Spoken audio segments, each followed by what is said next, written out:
ታሪክ ራሱን ደገመም። የ2022 ኳታር ዓለም ዋንጫ ግማሽ ፍጻሜ ፍልሚያ እንደገና በ2026 አሜሪካ፣ ካናዳና ሜክሲኮ ዓለም ዋንጫ ላይ ራሱን ደግሟል። አስደናቂው የ34 ተከታታይ ጨዋታዎች ያለመሸነፍ ጉዞ ያበቃበት የሞሮኮ አሳዛኝ ሽንፈት፣ የአትላስ አንበሶቹ የ19 ጨዋታዎች ተከታታይ ድሎችና የ39 ጨዋታዎች ያለመሸነፍ ጉዞ በመጨረሻ በሰማያዊዎቹ ሊከሽፍ ችሏል። አውሮፓዊቷ ፈረንሳይ ለተከታታይ 3 ዓለም ዋንጫ ጨዋታ ግማሽ ፍጻሜ ስትደርስ የአፍሪካ የመጨረሻዋ ሻማ በሰማያዊዎቹ እፍ ተብላ ጠፍታለች። ከንቱ የቀረውና ታሪክ ያልቀየረው የአፍሪካ 10 አገራት ተሳትፎም ውሃ በልቶታል። የያሲን ቦኖ ብቃት ያልገታው የዴምበሌና የሜባፔ ግብ አዳኝነት የምሽቱ ጨዋታ ሌላኛው ትልቁ ድምቀት። ሐምሌ 3 2018 ዓ.ም ዕለተ አረብ እነሆ የግማሽ ፍጻሜ ተፋላሚውና ተሰናባቹ የተለየበት የሌሊቱ አስደናቂ የዓለም ዋንጫ የሩብ ፍጻሜ ጨዋታ። በዕለቱ ከሜዳ ባሻገር የገበያ ስፖርት ትንታኔያችን እንደሚከተለው ይቀርባል። ፕሮግራሙን አዘጋጅቼ የማቀርብላችሁ መኮንን አልማው ነኝ። አብራችሁን ቆዩ። ከሜዳው ባሻገር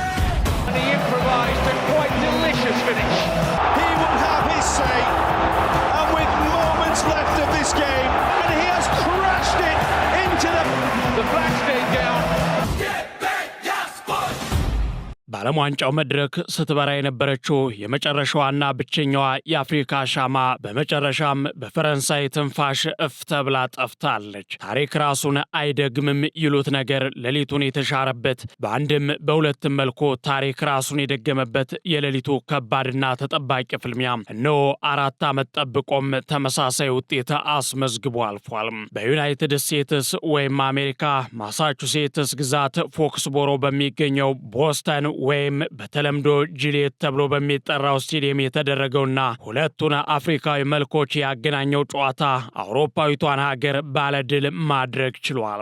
በዚህ በ2026 የፊፋ ዓለም ዋንጫ የሩብ ፍጻሜ ጨዋታ ፈረንሳይ ሞሮኮን 2-0 በሆነ ውጤት በማሸነፍ ወደ ግማሽ ፍጻሜው ተቀላቅላለች። ሌሊት 5 ሰዓት ላይ ጀምሮ በተደረገውና ገበያ ስፖርት በአማረ መልኩ በቀጥታ ባስተላለፈው በዚህ ታሪካዊ ፍልሚያ ፈረንሳይ የአፍሪካውያን የመጨረሻ ተስፋ የሆነችውን ሞሮኮን በመርታት ለ3 ተከታታይ ጊዜ ለዓለም ዋንጫ ግማሽ ፍጻሜ ማለፍ ችላለች። በ2018 የሩሲያ ዓለም ዋንጫ ሻምፒዮናዋና በ2022 የፍጻሜ ተፋላሚ የነበረችው ፈረንሳይ ለ44 ዓመታት ቀኝ የገዛቻትን ሞሮኮን በተመሳሳይ ታሪክ ድል ማድረጓ አጃይባስ ብሏል። ሞሮኮ አፍሪካዊት ሀገር ሆና በዓለም ዋንጫው ለግማሽ ፍጻሜ የደረሰች ብቸኛ ሀገር በሆነችበት በ2022 የኳታር ዓለም ዋንጫ ላይ ለፍጻሜ ለማለፍ ፈረንሳይን ገጥማ 2-0 ተሸንፋ ተሰናብታ ነበር። ታዲያ በሌሊቱ ጨዋታም ሞሮኮ ከ4 ዓመታት በኋላ የበቀል በትሯን ፈረንሳይ ላይ ታሳርፋለች ተብሎ ሲጠበቅ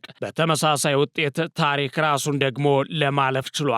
በዓለም ዋንጫው 7 ጊዜ በመሳተፍ የአፍሪካና የአረቡ ዓለም ኩራት የሆነችው ሞሮኮ ረዥም ጉዞ ታደርጋለች ተብሎ ሲጠበቅ እነሆ በቀድሞ ቅኝ ገዥዋ በሩብ ፍጻሜው ተሰናብታለች። በስደትና በቀይ ግዛት የተዋሃደ የታሪክ፣ የፖለቲካ፣ የባህል፣ የቋንቋ፣ የመሰረተ ልማትና አጠቃላይ የጠበቀ የእርስ በርስ መስተጋብርና እጅግ ጥብቅ ቁርኝት ያላቸው ሁለቱ ሀገራት በታሪካቸው ሁለቴ የተገናኙ ሲሆን ሁለቱንም ፈረንሳይ ድል አድርጋለች። በሌሊቱ የቦስተን ወይም ጂሊየት ስቴዲየም ፍልሚያም ለ23ኛው ዓለም ዋንጫ ቀዳሚ ቅድመ ግምት የሰጣት ፈረንሳይ በጨዋታው የተሻለች የነበረች ሲሆን በዲዲር ዴሻምፕ እየተመራች ለ3ኛ ተከታታይ የዓለም ዋንጫ መድረኮች ለፍጻሜ መብቃቷ የማይቀር የሚመስለውን ጉዞዋን አስቀጥላለች። በማሳቹሴትስ በሚገኘው የቦስተን ስቴዲየም የተደረገው ይህ የሌሊቱ ፍልሚያም ያስመለከተን ይህንኑ የፈረንሳይ ድንቅ ምሽት ነበር።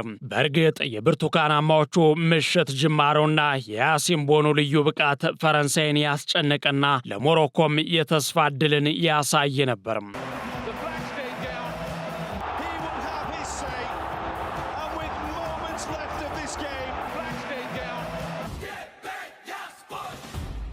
ጨዋታው ሲጀመር የስቴዲየሙ ድባብ በሞሮኮ ደጋፊዎች ቀይ ቀለማት ደምቆ ሲታይ ለምን ሞሮኮ የአፍሪካ ኩራት እንደሆነች ሁሉን ይናገር ነበር። በጨዋታው የአትላስ አንበሶቹ ለበቀልና ታሪክ ለመስራት፣ የፈረንሳዩ ሰማያዊ ጦር ደግሞ የበላይነት የዘውድ አክሊሉን ለማስጠበቅ ነበር ወደ ሜዳ የገባው። በጨዋታው ሂደትም በ26ኛው ደቂቃ ላይ ስቴዲየሙን በፈረንሳይ ጩኸት ያደባለቀና ሞሮኮን ደግሞ በዝምታ የዋጠ አጋጣሚ ተፈጠረ።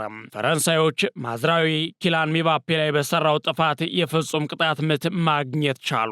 ይህ አጋጣሚ ለፈረንሳይ አልከፈት ላለውና ለተቆለፈው የሞሮኮ የኋላ መስመር በር ጥሩ ቁልፍ ነበር። ታዲያ የፈረንሳይ እግር ኳስ ብርሃን የሆነው ኪላን ሚባፔም ራሱ ያስገኛትን ፍጹም ቅጣት ምት ለመምታት ኳሷን ቦታዋ ላይ አስቀምጦ ወደ ኋላ አፈገፈገ።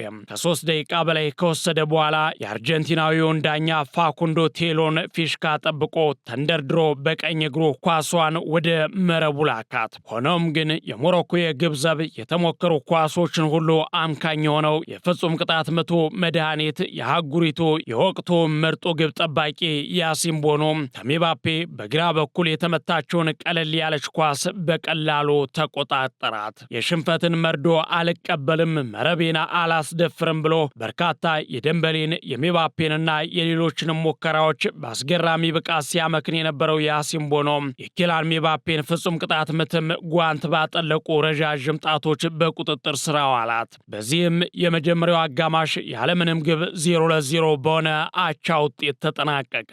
የጨዋታው ፖዚሽንም በፈረንሳይ በኩል 51 በሞሮኮ በኩል 49% በሆነ የኳስ ቁጥጥር ተጠናቀቀ። የፈረንሳይ አጥብቆ ማጥቃትና የሞሮኮ ጠንክሮ መከላከል የጨዋታውን ተመጣጣኝነት ያወጀ ነበር። ሁለተኛው አጋማሽ ሲጀመር ፈረንሳዮች የማጥቃት ኃይላቸውን እንደ ከፍተኛ ማዕበል ማናወጥ ጀመሩ። በ60ኛው ደቂቃ ላይም ጨዋታው ሌላ መልክ ያዘ። ሚባፔ በመጀመሪያው አጋማሽ ያመከነውን የቅጣት ምት ቁጭት ለመወጣት ይመስላል የሞሮኮን ተከላካዮች በማታለልና ሰንጥቆ በመግባት ኳሷን የሞሮኮ መረብ ላይ አሳረፋት።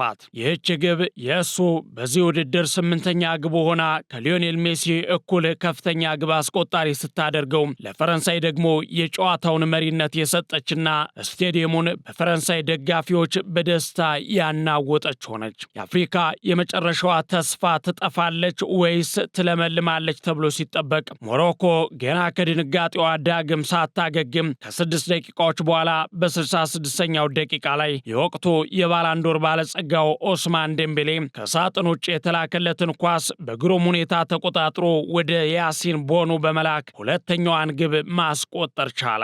ሰዎች እንደሚሉት ሁለቱ የአፍሪካ ብሔራዊ ቡድኖች እያደረጉት ያለው እጅግ ተጠባቂ ጨዋታ 2-0 ሆነ። የጨዋታው ደቂቃ በገፋ ቁጥርም የአትላስ አንበሶቹ መውደቅና የሰማያዊዎቹ ግስጋሴ የማይቀር መሰለም። ሞሮኮዎች ምንም እንኳን ቁልፍ አጥቂያቸው ኢስማኤል ሳይባሪ በጉዳት ባይሰለፍም እስከ መጨረሻው ደቂቃ ድረስ የአንበሳነት ወኔያቸውን ግን አላጡም ነበር። ሆኖም የፈረንሳይ የኋላ ክፍል በተለይም የመድፈኞቹ ግድግዳ ዊሊያም ሳሊባና ዳዮት ኦፓሜካኖ የገነቡት አጥር ሊደፈር አልቻለም። 90 ደቂቃው አልቆ 6 ደቂቃ ጭማሪ ታየ። ሆኖም ግን ለውጥ አልነበረም። በዚህም የሞሮኮ መከላከል ፍሬ ከስኪ ሲሆን የፈረንሳይ ማጥቃት ግን ፍሬ አፍርቶ ጨዋታው ተጠናቀቀ። አርጀንቲናዊው ዳኛ ፋኩንዶ ቴሎ የጨዋታውን መጠናቀቅ የሚያበስረውን ፊሽካ ሲነፉ የፈረንሳይ ብሔራዊ ቡድን ለ3ኛ ተከታታይ ጊዜ ወደ ዓለም ዋንጫ ግማሽ ፍጻሜ መሻገራቸውን ሲያረጋግጡ ሞሮኮ 10ኛዋ ከውድድሩ የተሰናበተች አፍሪካዊት ሀገር ሆነች። በዚህም 10 ሆነው የገቡት የአፍሪካ ሀገራት ገና በሩብ ፍጻሜው ሙሉ ለሙሉ ከውድድሩ ተጥረግርገው ወጡ።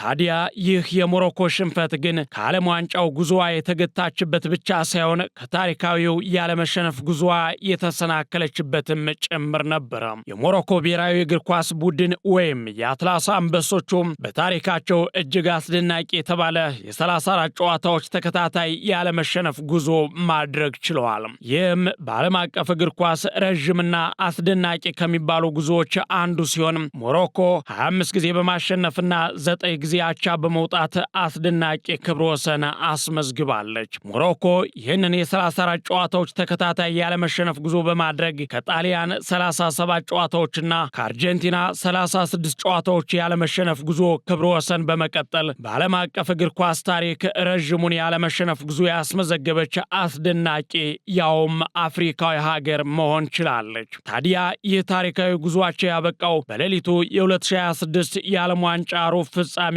ጨዋታ ላይ በፈረንሳይ ብሔራዊ ቡድን 2-0 ከተሸነፉ በኋላ ነበር። የአትላስ አንበሶቹ በዚህ ጉዞአቸው ወቅት ከያለመሸነፍ ጉዞአቸው በተጨማሪ የስፔንን ክብረ ወሰን በመስበር 19 ተከታታይ ጨዋታዎችን በማሸነፍ ሌላ አስደናቂ የዓለም ክብረ ወሰን አስመዝግበዋል። የሞሮኮ ብሔራዊ እግር ኳስ ቡድን ታሪካዊ 34 ጨዋታዎች ያለመሸነፍ ጉዞ የዘለቀው ከነሐሴ 2025 እስከ ሐምሌ 9 ቀን 2026 ድረስ ነበር። የጉዞ መጀመሪያ ነሐሴ 2025 ላይ ሞሮኮ ያለመሸነፍ ጉዞዋን ከመጀመሯ በፊት የመጨረሻ ሽንፈት ያስተናገደችው በቻን ውድድር በኬንያ ብሔራዊ ቡድን 1-0 በተሸነፈችበት ወቅት ነበር።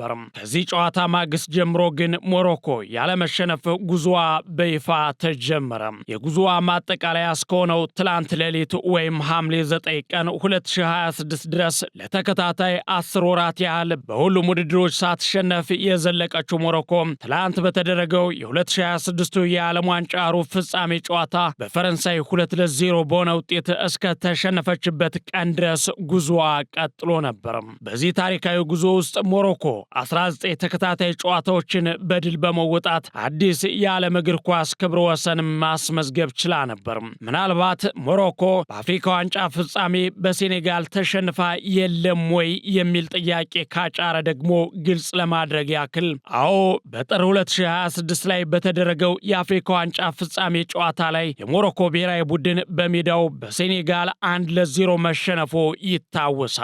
ሆኖም ይህ ውጤት በሊጉ አስተዳዳሪ አካል ካፍ ውሳኔ መሰረት ውጤቱ ሙሉ ለሙሉ ስለተሰረዘ የሞሮኮን ያለመሸነፍ ጉዞ አላቋረጠውም።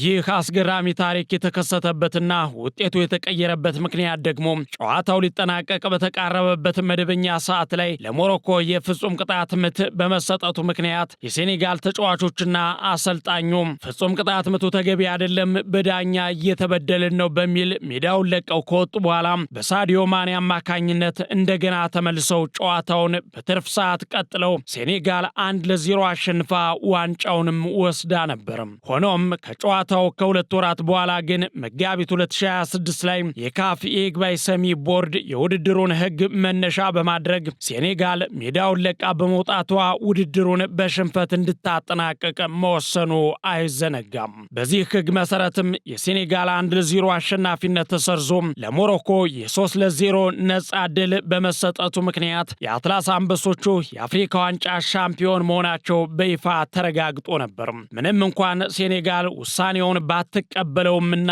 ዋንጫውንም ባትመልስም፣ ነገር ግን ካፍ ይህንን ውሳኔ ለመወሰን ችሏል። በዚህ የጠረጴዛ ዙሪያ ውሳኔ ምክንያት ጨዋታው በይፋ እንደ ሽንፈት ሳይሆን እንደ ድል ስለተመዘገበም የሞሮኮ ታሪካዊ ያለመሸነፍ ጉዞ ሳይደናቀፍ እስከ ትላንትናው የፈረንሳይ ጨዋታ ድረስ ሊዘልቅ ችሎ ነበረ።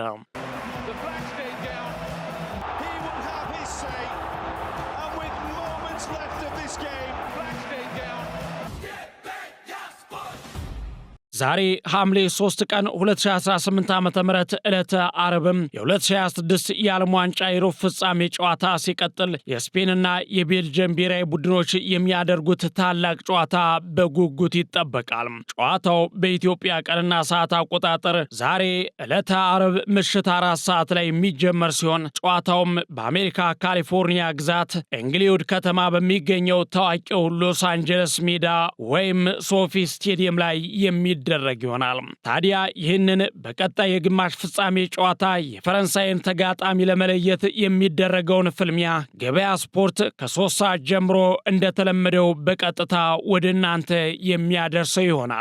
እስከዛው ግን ሐሳብ አስተያየቶቻችሁን እያጋራችሁን ለቤቱ አዲስ የሆናችሁ ሰብስክራይብ እያደረጋችሁ እንዲሁም የጨዋታውን ውጤት እየገመታችሁ በሰላም ቆዩልን። ከሜዳው ባሻገር the improvised and quite delicious finish. He will have his